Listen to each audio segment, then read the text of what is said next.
G'day, my name is Matt Grimwood and this is our first home buyer's guide produced by Heritage Media. Now, I think we're pretty fortunate to live in Australia for a bunch of different reasons. One of those is our government offers incentives for people who are trying to buy their first home. These are called the first home buyer's grants. Our guest today has just recently bought his first home and gone through this exact process. Joining me today is Jesse Chapman. Jesse Chapman is a real estate agent with Wiseberry Heritage. Jesse, thank you for joining me. Mate, anytime. So can you give us a bit of an insight as to where your journey with real estate started? So it was a bit of a weird one. It wasn't really planned or anything like that. We go back to November, December 2020, so just about 2 years ago there. Yep. Was working a job that I thought was my dream job. Absolutely hated it. Yep. Just had to get out. Didn't have a plan. I usually like to be pretty organised. Quit one day. Next day, thought, well, crap, what am I going to do? Fortunately, I know the general manager of Wiseberry Heritage, good family friend for a while. So pretty much called her and was like, can you give me a lifeline? You got any jobs going? And, she set up an interview the next day. Yep. Pretty much came in. Rest is history. Yeah, wow. I'm here now. Nice. Yeah. So you just recently bought your first home? I did, yes. When was that?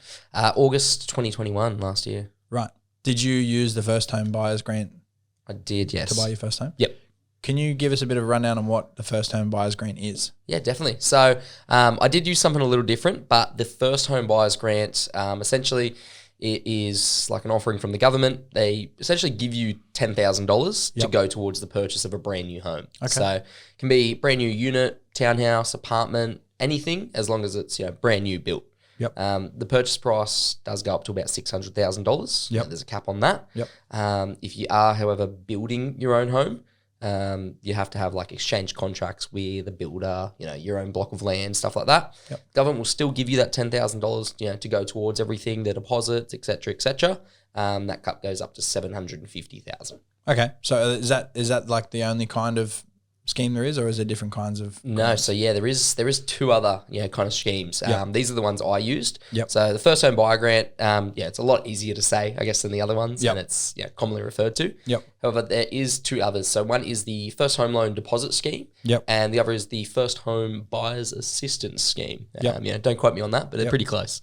So the first one, first home loan deposit scheme, essentially when you're buying your first home, give it back before these schemes were out. Mm-hmm. You'd have to have about 10% deposit, and for the extra 10% to get up to 20, you'd have to pay lender's mortgage insurance. So Right. the bank doesn't want to take out all that risk. You've got to pay some insurance if you default on the loan or anything. Yep. However, now with the loan deposit scheme, there's a couple spots available every year for consumers to take on. Yep. You can buy a home with as little as 5% deposit. Yep. And for that extra 15%, you're not going to pay that insurance on it. The government will kind of back it for you. Yep. And then the other one is the first home buyer assistance scheme. Yep. So the big thing when come to purchasing property that, people kind of shy away from, when they're buying second, third, fourth, fifth house, anything, is stamp duty. So depending on, what your purchase price is, you got to pay a bit of, it's like transfer tax, kind of like when you buy and sell a car. Yep. If you're buying a house of like 600,000, something like that, it'll be about 15,000. You kind of got to front straight away. Yep. However, as a first home buyer, if you're buying up to $650,000 as a purchase price, you're completely exempt from stamp duty. So don't have to fork that money out. Yep. And then from $650,000 to $800,000, Yep. You get like a kind of a discounted rate as a first home buyer. So it's real neat. Right. Nice. So we just had a recent federal election. Mm-hmm. Is there any changes that will be brought in with that?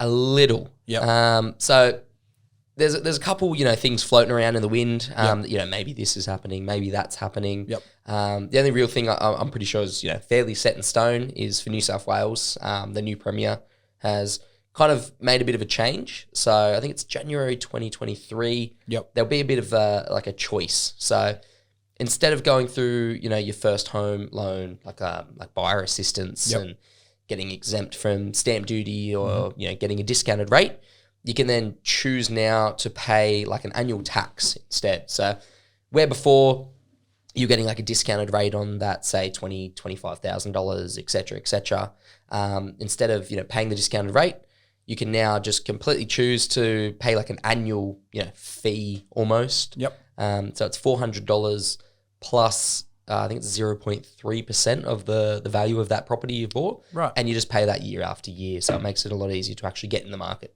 Right.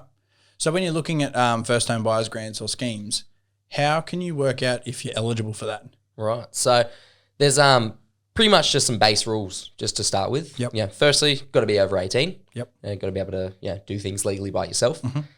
Secondly, you or anyone you're maybe co-purchasing with, like your partner, business partner, mate, anything.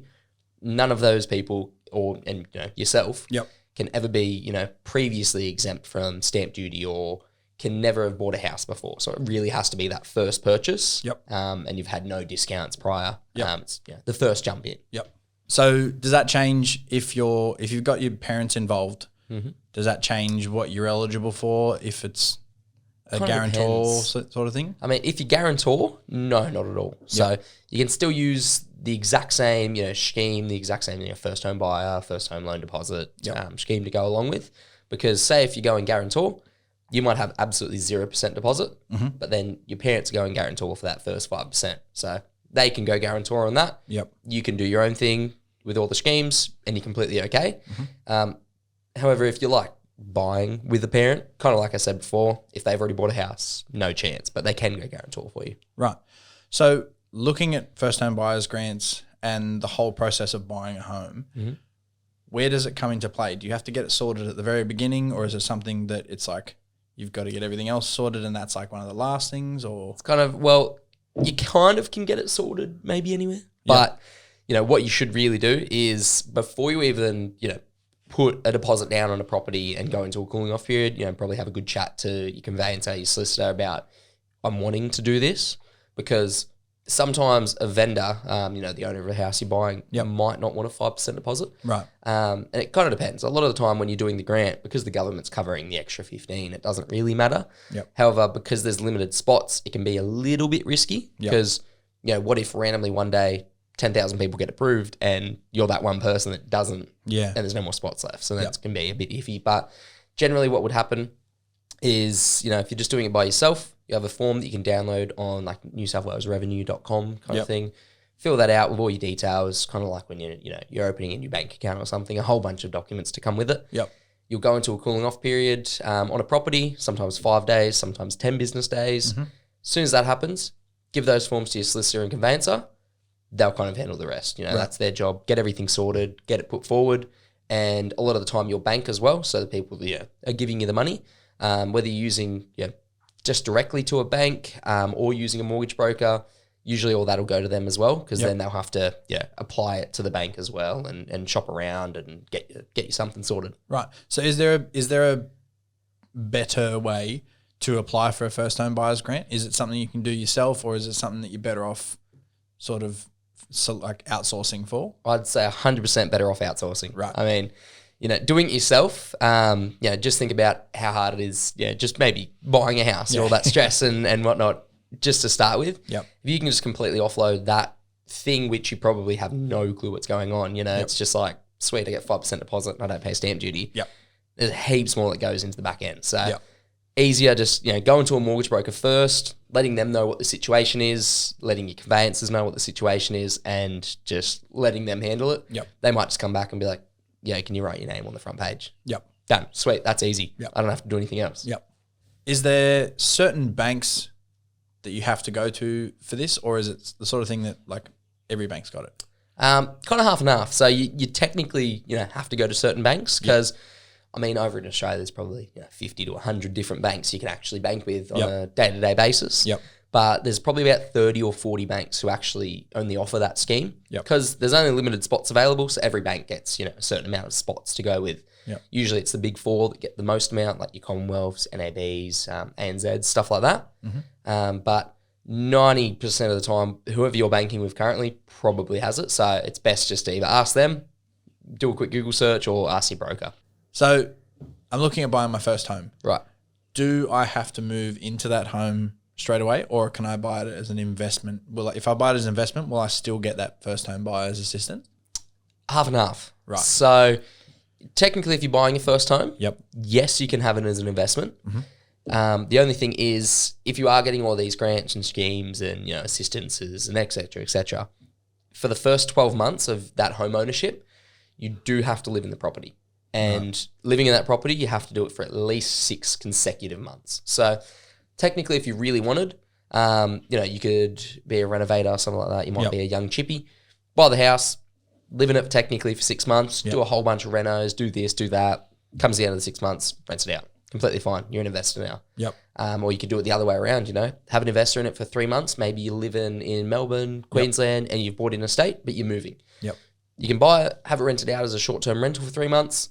As soon as you're ready to come over, jump in, live in it for 6 months, completely fine. Right. So a couple different options. It really depends on your circumstances. Right. Okay, cool. So next thing, is there any tips or advice that you can give someone who is about to go through this process? Is there any things that you found when you were doing the first-time buyer's assistance that you were like, oh, I really wish someone had told me this before I kicked off?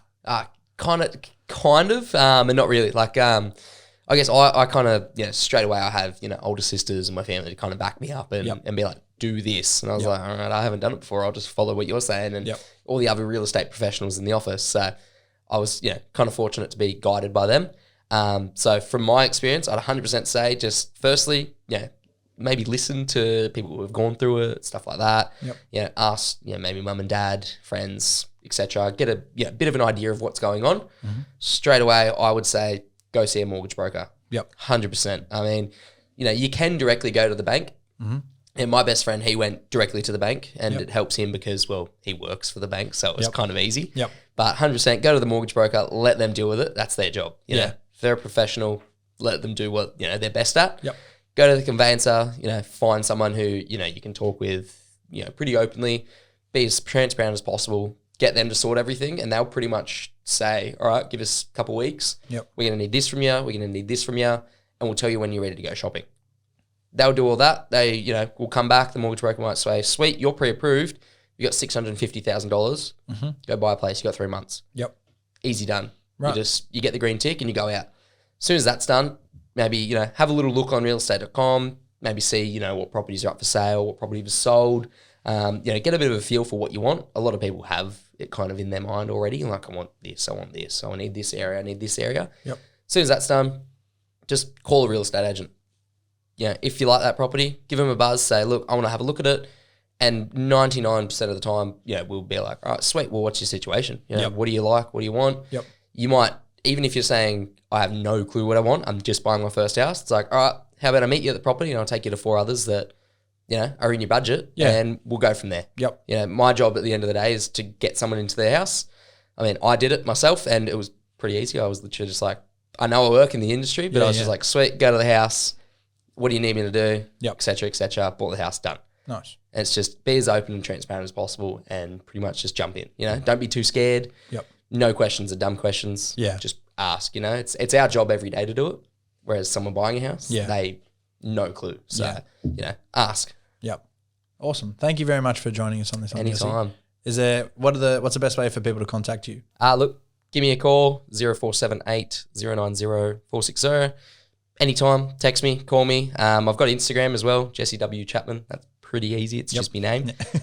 Or just walk into the office. Anything. I'm free to have a chat. I probably like talking way too much. Normal people say. Perfect guest for a podcast. Yeah, exactly. Awesome. Thanks, Jess. I really appreciate it. All good, mate. Anytime.